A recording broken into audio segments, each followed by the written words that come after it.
What's up everyone? In this video I'll show you how to link CJ Dropshipping to your Shopify account so that you can import products from CJ Dropshipping into your Shopify store. So first, make sure you are signed in with your CJ Dropshipping account on the cjdropshipping.com page. Once you're signed in, go to your Shopify page and then hit apps from the left tab here, and in the search bar here type in CJ Dropshipping.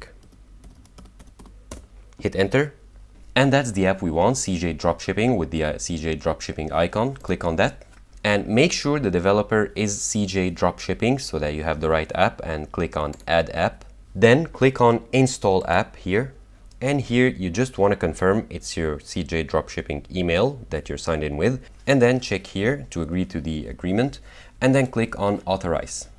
And now you've successfully linked your CJ Dropshipping to your Shopify account.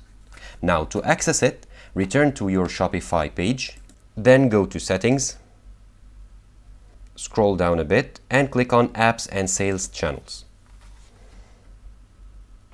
Here click on CJ Dropshipping, click on open app, and once the page is loaded, you can choose any product from CJ Dropshipping and link it directly to your Shopify account so that it appears in your Shopify store. So let's connect this one, for example, and here you just want to go to the product and click on connect.